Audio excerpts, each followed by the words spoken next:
The other day I was looking at a newspaper article, a local newspaper here in Victoria, and it was addressing the issue of violence, or as what they called it, bullying.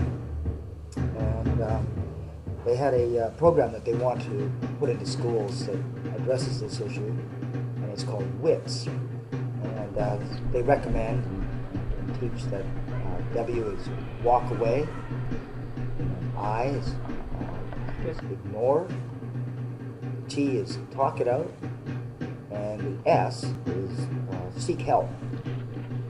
And I think that as far as approaches go, that's about as dumb as it gets. Because I think what they're doing is, first they're identifying that there's this huge problem out there that 1 out of 6 kids has been either intimidated or beaten on throughout their school life.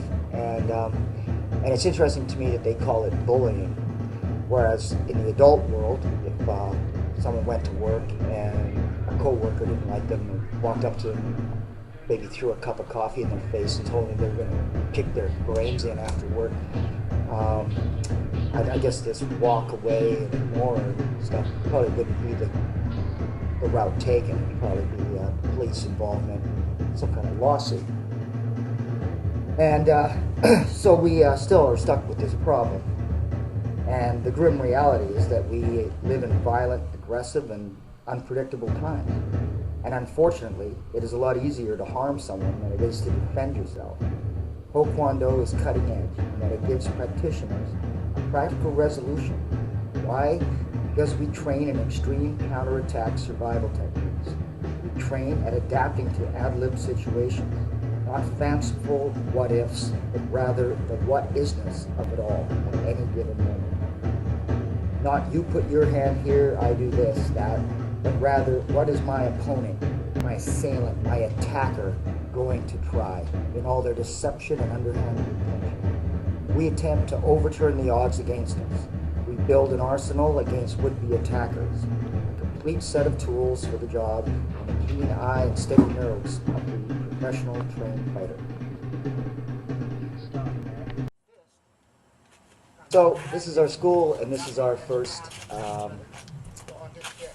starting point of how we actually train. It's called sword fighting. And what we're doing is fighting out at the end of each other's reach. This is a good time to practice your footwork and just basically keep an eye on what's going on. Never let a person gain. You can see it becomes a bit of a staring game, kind of a cat and mouse.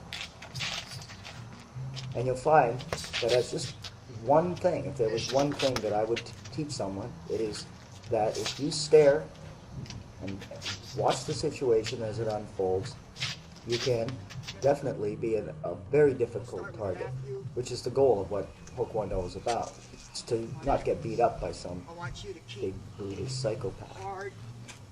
The next, as we start to develop, is we start practicing our power. Here, I'm the old guy on the left, and that's my son Matthew. We're just working guard and blocking, just some standard kind of boxing, moving around.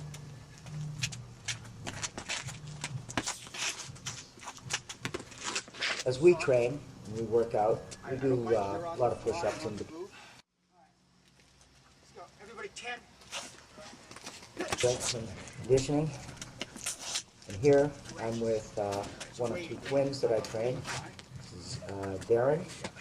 And he's working power jab strike against my advancing. And I don't think many people would want to walk into his shot. This is his twin brother, Sean. Again, he wants to be slightly on the go, always on the move, and staying just off of my front foot and any advancement that I'm about to make.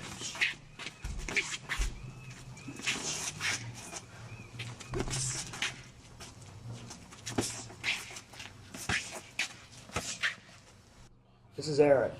Called Raging Bull. He's like De Niro, actually. But anyway, he's got a shoulder injury. We also work at things that work around sometimes when people aren't able to do the exact techniques that we're working on. And what he's come up with is a very, very strong kind of arcing jab. And he'll be fighting locally in a fight card coming up this year in Victoria. It's already had 3 fights. Let's go. Sword. And This is where Matthew you're just saying I'm is not now gonna going to get attempt to Don't use turn sword into warfare yet. against Let's go. Darren here, who's going to try to move in on him and pop him with a jab. As you can see, it's all about the footwork, the sliding and the moving and staying just out of reach. It may be booed or something in a professional boxing fight. He's running, stop, and take your lumps. But what we're doing is, this is all about surviving. It's about getting away. Our victory is just not getting beat up. It's a good philosophy because we train at it as if that's an Olympic event. Our athleticism is all based on how good are we at standing up and lasting an assault. And here Matt is now starting to throw back. And again, he is the one who's orchestrating what is happening. You come after me, if you won't.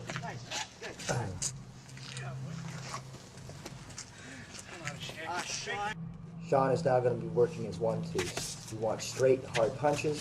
Again, he is waiting. He wants the shots to be clear, crisp, direct, all totally accurate, where all the power comes from. And of course, the speed. I'm training on wet ground here today. It's pretty slippery, and we adapt to all sorts of ground around the neighborhood. We train in the park, we train on the road, dry, wet, snow, whatever. And so we know what it's like to really be in charge of the ground. Be locked in so you can't get tackled or suddenly run on. And here we are just doing an exchange of jab into guard. So far these are all drills, just us practicing keeping our head in, throwing a long jab, and blocking the strength. At this point though, Sean and Matt are going to pick it up a little bit and start working what we call jab on jab.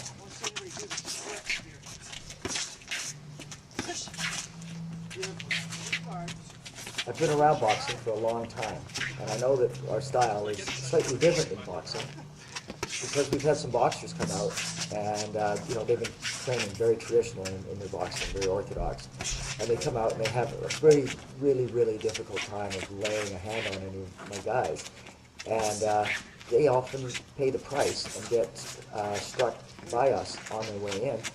And it's funny because one of their arguments when they leave is that, well, that's not really boxing. Well, here's me just going on a crazy attack, which can happen. A person who launches an attack against somebody who's not ready, all they have to do is flail at you and you can get caught. A big, strong guy can also, at any given moment, spring right at you and tackle you into the ground. It's something we're training to not have happen.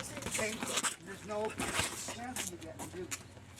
Now, because I have something up my sleeve and a technique that I've worked on that'll take me out of that battle. So if you want to urge that battle, be the traditional boxer, I will completely avoid it.